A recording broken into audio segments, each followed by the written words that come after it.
याच्यामध्ये पुढची गोष्ट आहे बघा, फाउंडेशन स्टेजमध्ये म्हणजे डिसेंबरपर्यंत तुम्ही ह्या गोष्टी कंप्लीट केल्या, पुढची जी स्टेज असते ना ती सगळ्यांसाठी सेम असते बघा. म्हणजे सीझन प्लेअर जरी असले, म्हणजे मल्टिपल अटेम्प्ट दिलेले किंवा मुख्य परीक्षा दिलेली, किंवा आता जरी असेल तुम्ही एक्झाम गोईंग आहात, म्हणजे आता आपली परीक्षा मेमध्ये आहे, मेच्या एंडिंगला, तर तुम्हाला लक्षात घ्यायचं आहे की आता तुमच्याकडे किती 140 डेज पकडून झाला, 140 डेज आहेत.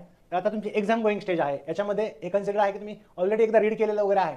तर आता जरी केलेलं नसेल तरी मार्ग हा असतो की ह्या 140 दिवसामध्ये पुढच्या 70 ते 80 दिवसामध्ये किंवा 90 दिवसात, 90 नाहीच 80 दिवसापर्यंत तुमचं एक रीडिंग कंप्लीट झालेलं पाहिजे सगळ्या सब्जेक्टचं, जे आपल्याला मग पूर्वपरीक्षेसाठी सब्जेक्ट आहेत. म्हणजे राज्यसेवेसाठी सुद्धा घ्या किंवा UPSCसाठी सुद्धा घ्या.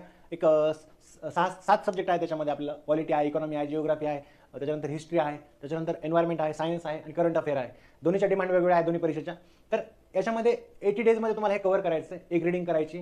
त्याच्यानंतर जे 60 डेज राहतात ना, त्याच्यामध्ये किमान 3 रीडिंग करून, म्हणजे 3 रिव्हिजन करून तुम्हाला परीक्षेला जायचं आहे समोर. या अशा पद्धतीची एक टाईमलाईन आहे बघा. याच्यामध्ये तुम्ही कॉन्टेंटमध्ये कमी पडताय की कॉम्पिटन्समध्ये, म्हणजे परीक्षा भिमुख क्षमतेमध्ये कमी पडताय, तुमचा मोमेंटमच तुम्ही गेन केलेला नाही, हे तुम्ही कधीही आयडेंटिफाय करू शकता की मी कुठे चुकतोय किंवा माझं प्रिपरेशनमध्ये कुठे लॅकिंग आहे. म्हणजे